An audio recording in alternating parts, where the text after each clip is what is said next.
రాజధాని అమరావతి నిర్మాణాల పునఃప్రారంభోత్సవానికి ప్రధాని నరేంద్ర మోడీ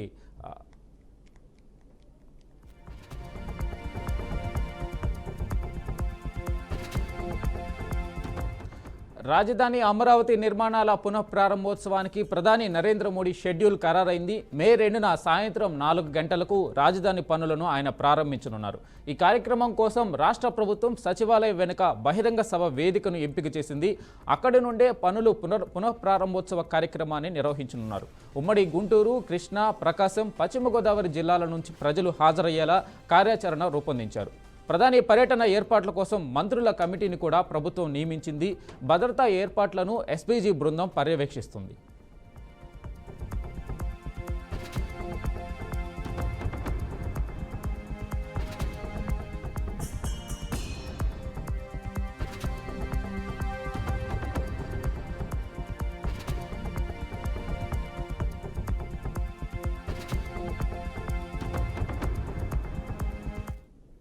మరోవైపు ఈ కార్యక్రమానికి 5 లక్షల మంది హాజరవుతారనే అంచనాతో ఏర్పాట్లు చేయాలని ప్రభుత్వ ప్రధాన కార్యదర్శి కె విజయానంద్ పర్యటన నోడల్ అధికారి వీరపాండ్యన్ అధికారులను ఆదేశించారు. ప్రజలు, ప్రముఖులు సభా ప్రాంగణానికి చేరుకునేలా 9 రహదారులను గుర్తించామని వెల్లడించారు. ఆయా రహదారులపై ఎక్కడ వాహనాల రాకపోకలకు అంతరాయం కలగకుండా చర్యలు తీసుకోవాలని అధికారులను ఆదేశించారు. ఇక దీనిపై పూర్తి సమాచారం మా ప్రతినిధి సాంబశివరావు అందిస్తారు. సాంబశివరావు, చెప్పండి. మొత్తంగా చూసుకోవచ్చు, మోడీ అమరావతి పునఃప్రారంభానికి పర్యటన షెడ్యూల్ ఖరారైంది. ఈ 2వ తేదీ, వచ్చే నెల 2వ తేదీ సాయంత్రం 4 గంటలకు రాజధాని పనులు ప్రారంభమవుతాయి. రాజధాని అమరావతి పునఃప్రారంభానికి మే 2వ తేదీ ప్రధాని మోడీ రానున్నారు. అయితే సీఎం పర్యటనపై సీఎస్ కె విజయానంద్ అయితే సమీక్ష నిర్వహించారు. ప్రధాని పర్యటన ఏర్పాట్లపై అధికారులతో సమీక్ష నిర్వహించారు. ప్రధాని సభకు సుమారు 5 లక్షల మంది ప్రజలు పాల్గొనేలా ఏర్పాట్లు చేస్తా ఉన్నారు. ప్రధాని వేదిక వద్ద 50,000 మంది కూర్చునేలా 1,00,000 మంది రోడ్ల వెంబడి నిలబడి ప్రధాని స్వాగతం పలికేందుకు, అలాగే మిగతా వారు వివిధ ప్రాంతాల్లో ఉండి వీక్షించేలా కూడా ఏర్పాటు చేస్తున్నారు. అయితే ఈ అమరావతి ప్రస్తుతం తీసుకోవచ్చు. అయితే ఈ యొక్క ప్రధాని మే 2న సాయంత్రం 4 గంటలకు రాజధాని పనులు ప్రారంభిస్తారు. అయితే సచివాలయం వెనక బహిరంగ సభ వేదికను ప్రభుత్వం అయితే ఎంపిక చేసింది. అక్కడి నుంచి పనులు పునఃప్రారంభోత్సవానికి కార్యక్రమానికి ప్రధాని నిర్వహించనున్నారు. ప్రధాని పర్యటన నేపథ్యంలో భద్రతా ఏర్పాట్లు అయితే ఎస్పీజీ బృందం పర్యవేక్షిస్తా ఉంది. అయితే వీఐపీలతో పాటు ప్రజలు సభా ప్రాంగణానికి చేరుకునేందుకు 9 రహదారులను అయితే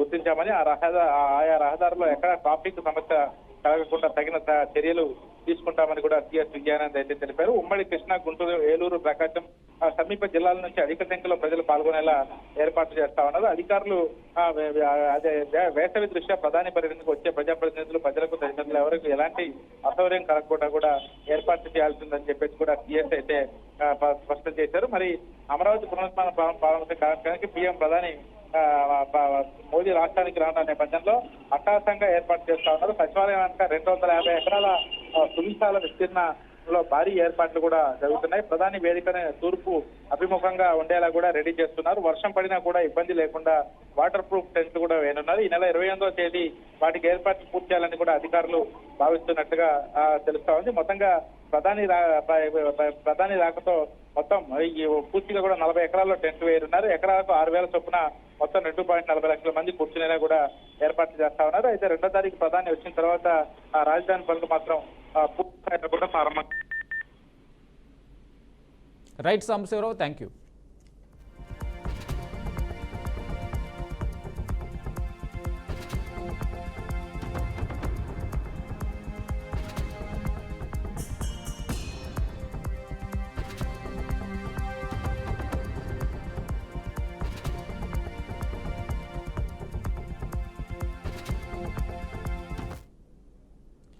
సిద్దిపేట జిల్లా హుస్నాబాద్ ఎల్లమ్మ చెరువు కట్ట సుందరీకరణ పనులను మంత్రి పొన్నం ప్రభాకర్ పరిశీలించారు. దేశ అభివృద్ధి కోసం త్యాగం చేసిన గాంధీ కుటుంబం నేడు నరేంద్ర మోడీ చేతిలో కక్ష సాధింపులకు గురవుతుందని మంత్రి ఆవేదన వ్యక్తం చేశారు.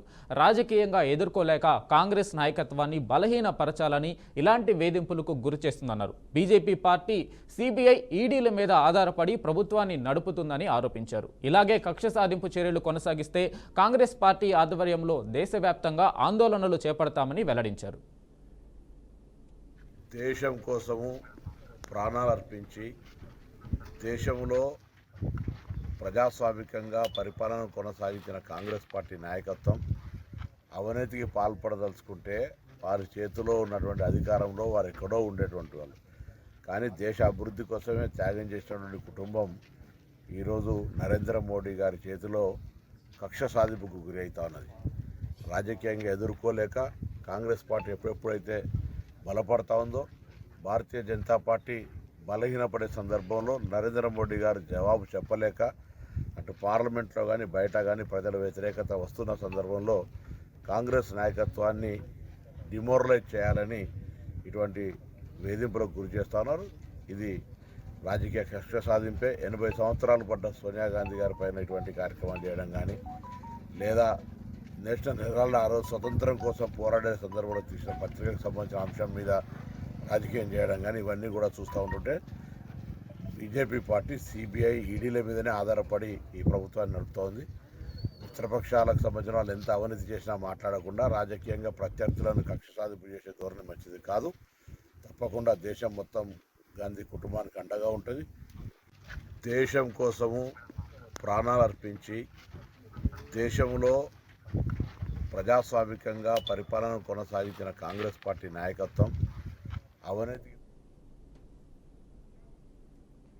తెలంగాణ మాజీ మంత్రి బీఆర్ఎస్ ఎమ్మెల్యే కేటీఆర్ మళ్లీ ప్రభుత్వంపై విమర్శల దాడికి దిగారు. కంచన్బాగ్ గచ్చిబౌలి మధ్య 400 ఎకరాల భూముల వివాదం, సుప్రీంకోర్టు వ్యాఖ్యలపై స్పందిస్తూ కేటీఆర్ తీవ్ర వ్యాఖ్యలు చేశారు.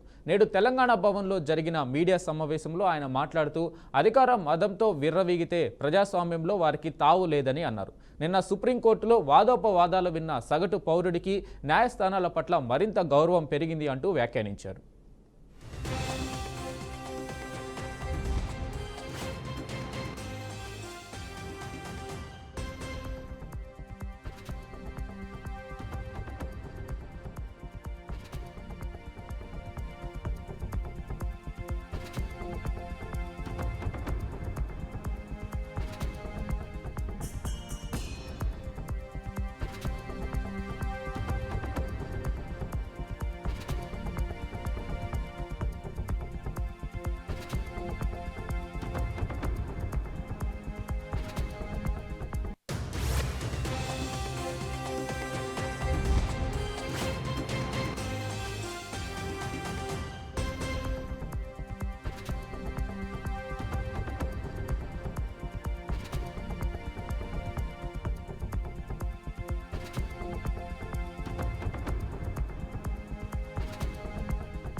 అధికార మదంతో విర్రవీగి మేము నియంతలం, మేము చక్రవర్తులం, మేము రారాజులం అని ఎవరైనా భావిస్తే న్యాయ వ్యవస్థ ఇంకా అన్నీ గమనిస్తూనే ఉన్నది.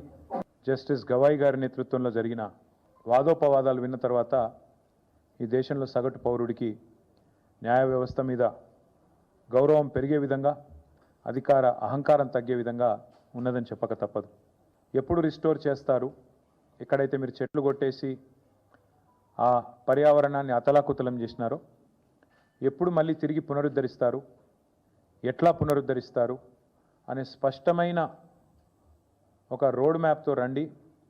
లేకపోతే అక్కడనే అదే స్థలంలో ఒక తాత్కాలిక కారాగారం ఏర్పాటు చేసి, తాత్కాలిక జైలు ఏర్పాటు చేసి మీ అధికారులను జైలుకు పంపుతాం అనే మాట సుప్రీంకోర్టు నేను చెప్పింది అంటే నిజానికి ఇంకో ముఖ్యమంత్రి అయితే కొంత ఆత్మాభిమానం, కొంత పౌరుషం, కొంత సిగ్గు ఇవన్నీ ఉన్న ముఖ్యమంత్రి అయితే ఈ పాటికి రాజీనామా చేసి పోవాలి. కాబట్టి సహజంగానే దులుపుకొని పోతూ ఉన్నారు. కానీ నిన్న సుప్రీంకోర్టు డైరెక్షన్ ఏదైతే ఉందో ఇది 100 ఎకరాలు వెంటనే పునరుద్ధరించాలనేది, ఇది విద్యార్థుల విజయం, ఇది హైదరాబాద్ సెంట్రల్ యూనివర్సిటీ యొక్క ప్రొఫెసర్ల విజయం. నిజంగా చెప్పాలంటే ఈ రాష్ట్రంలోని, ఈ దేశంలోని పర్యావరణ ప్రేమికుల విజయంగా చెప్పక తప్పదు. రేవంత్ రెడ్డి సర్కార్ చేసిన పర్యావరణ విధ్వంసం మీద గలమెత్తిన ప్రతి ఒక్కరికి, వారికి మద్దతుగా నిలబడ్డ ప్రతి ఒక్కరికి కూడా హృదయపూర్వకంగా నా ధన్యవాదాలు, మా పార్టీ తరఫున వారికి అభినందనలు. ఇందులో నిన్న సెంట్రల్ ఎంపవర్డ్ కమిటీ రిపోర్టు మీరు ఎంతమంది చూశారో లేదో నాకు తెలియదు. ఎంత తీవ్రంగా ఉంది అంటే సుప్రీంకోర్టు అపాయింట్ చేసిన సాధికార కమిటీ ఇది. ఆ కమిటీ యొక్క రిపోర్ట్లో పూర్తి స్థాయిలో మేము చేసిన వాదన కరెక్ట్ అంటూ సెంట్రల్ ఎంపవర్డ్ కమిటీ స్పష్టం చేసింది. అధికార మదంతో మేము నియంతలం, మేము చక్రవర్తులం. నారాయణపేట జిల్లా మద్దూరు మండలంలో ఇవాళ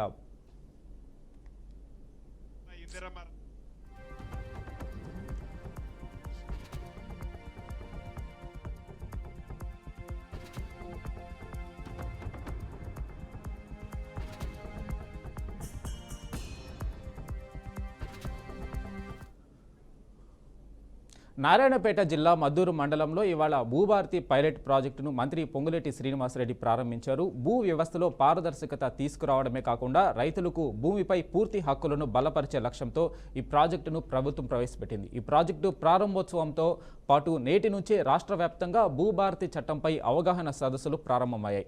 జూన్ 2వ తేదీ వరకు అన్ని గ్రామాల్లో ఈ అవగాహన కార్యక్రమాలు కొనసాగనున్నాయి.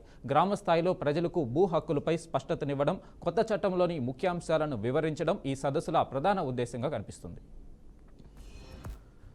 రాజ్యంలో ఎన్నికల ముందు ఏవైతే ఇందిరమ్మ రాజ్యం వస్తే పేదోడి కన్నీరు ఎలా తుడుస్తుందో, పేదోడికి ఎలా అండగా ఉంటుందో అన్న మాట ప్రకారం, ఇచ్చిన వాగ్దానం ప్రకారం అనేక ఛాలెంజ్లు, అనేక ఇబ్బందులు, అనేక కష్టాలు ఎదురైనా ఇచ్చిన ప్రతి మాటని తూచా తప్పకుండా పేదోడి ఇంటికి చేర్చాలని తపన పడుతూ, ప్రతిపక్షంలో ఉన్న వాళ్ళు అనేక సందర్భాలలో ఈ ప్రభుత్వాన్ని, గౌరవ ముఖ్యమంత్రి గారిని, ఈ ప్రభుత్వంలో ముఖ్యమంత్రి గారి కుటుంబాన్ని అనేక సందర్భాల్లో అవమానించిన, నాకు ప్రజలే ముఖ్యం, నాకు ప్రజల సుఖమే ముఖ్యం, ఈ రాష్ట్రంలో ఉండే పేదవాడికి అండగా ఉండటమే ముఖ్యమని తలంచి రాష్ట్రాన్ని అంతా పేదవాడి కష్టాలను తీర్చాలని తపనతో గౌరవ ముఖ్యమంత్రి గారి తాపత్రయం.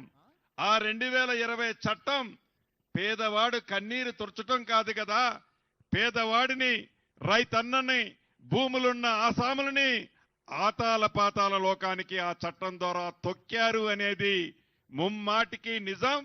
ఆ నిజము కాబట్టే 2023 డిసెంబర్లో జరిగిన ఎన్నికల్లో ఇందిరమ్మ ప్రభుత్వాన్ని తెలంగాణ రాష్ట్రంలో ప్రజలు నమ్మి తీసుకొచ్చారు. కాబట్టే ఆ చట్టాన్ని మార్చాలని, మార్చిన చట్టం ఒక రేవంత్ రెడ్డి గారికో, ఒక పొంగులేటి శ్రీనివాసరెడ్డి గారికో, కేబినెట్ మంత్రులకో, కాంగ్రెస్ పార్టీకో మంచి జరిగితే సరిపోదు. గ్రామీణ ప్రాంతంలో, గూడాలలో, తండాలలో ఉండే ప్రతి పేదవాడికి భరోసా కల్పించి, భద్రత కల్పించే చట్టాన్ని తేవాలని తాపత్రయపడి ఈ భూభారత చట్టాన్ని ఆర్నిశలో అనేక రాత్రులు నిద్రపోకుండా మిత్రులు సునీల్ గారు కానీ, పెద్దల కోదండరెడ్డి గారు కానీ, మన అధికారులు కానీ, అనేక మంది మేధావులు కష్ట ఫలితమే వీరందరూ కలిసి సృష్టించిందే ఈ భూభారతి 2020. కర్నూలు జిల్లా పాణ్యం మండలంలో ఎంపీ బైరెడ్డి శబరి అధికారులతో కలిసి మెరుపు దాడి చేశారు. ఈ దాడుల్లో గోరుకల్లు తాండాలో అక్రమంగా నిల్వ ఉంచిన 500 క్వింటాల రేషన్ బియ్యం, తమ్మరాజుపల్లె గ్రామంలో 1000 క్వింటాల రేషన్ బియ్యంను సీజ్ చేశారు. మొత్తం 1500 క్వింటాల అక్రమ రేషన్ బియ్యాన్ని పాణ్యం ఎంఆర్ఓకు అందజేసినట్లు ఎంపీ బైరెడ్డి శబరి తెలిపారు. 5 సంవత్సరాలు తిన్నారు, ఊరుకున్నాం. ఇప్పుడు మన ప్రభుత్వం వచ్చినప్పుడు మేము ఇవన్నీ సహించాం. ఖచ్చితంగా ఇది ఎవరైతే చేసినారో, నాకు తెలిసి ఎవరు చేసినారో, ఖచ్చితంగా వాళ్ళపైన యాక్షన్ తీసుకోవాలి. ఇది మాత్రం సీజ్ చేయాలి. వెంటనే ఈ గోడౌన్ సీజ్ చేయాలి. ఒక్క బ్యాగ్ కూడా బయటికి పోకూడదు. కౌంట్ చేయించండి. ఇప్పుడే కౌంట్ చేయించండి. కౌంట్ చేసుకోండి. నేను ఉంటాను, మేడం గారు ఉంటారు. కౌంట్ చేసి పంచనామా చేయండి.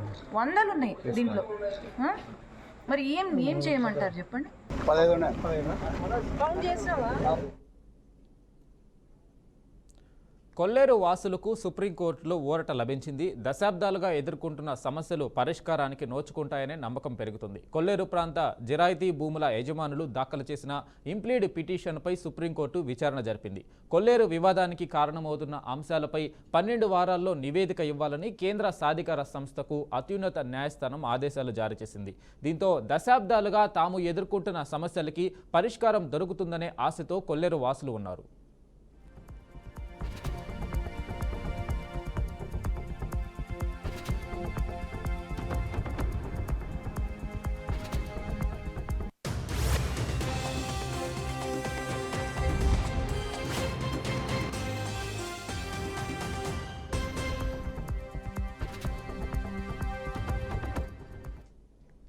కొల్లేరు ప్రాంతంలో 5వ కాంటూరు పరిధిలో ఉన్న ఆక్రమణలు తొలగించి సరస్సు సరిహద్దులు నిర్ధారించాలంటూ 2008లో సుప్రీం ఆదేశించినా అమలు చేయకపోవడంతో కాకినాడకు చెందిన మృత్యుంజయరావు అనే వ్యక్తి కోర్టు ధిక్కరణ కేసు దాఖలు చేశారు. దీనిపై విచారణ జరిపిన సుప్రీంకోర్టు వన్యప్రాణి సంరక్షణ కేంద్రం పరిధిలో ఎలాంటి ఆక్రమణలు, సహజ సిద్ధ నీటి ప్రవాహానికి ఎటువంటి ఆటంకాలు ఉండరాదని, కొల్లేరులో ఉన్న వాస్తవ పరిస్థితులను నివేదిక ఇవ్వాలంటూ గత ఏడాది డిసెంబర్లో రాష్ట్ర ప్రభుత్వాన్ని ఆదేశించింది. కోర్టు ఆదేశాలకు రాష్ట్ర ప్రభుత్వం స్పందిస్తూ 2006 తర్వాత ఆక్రమణలు తొలగించామని, తిరిగి ఆక్రమణలు చోటు చేసుకోవడంతో వాటిని తొలగించే పనిలో ఉన్నట్లుగా స్పష్టం చేసింది. ఇదే సమయంలో కాంటూరు పరిధి కంటే అదనంగా భూములు ధ్వంసం చేశారని, ప్రైవేటు జిరాయితీ భూములకు పరిహారం చెల్లించకుండానే ధ్వంసం చేశారని భూ యజమానులు దాఖలు చేసిన ఇంప్లీడ్ పిటిషన్పై సుప్రీంకోర్టు విచారణ చేపట్టింది.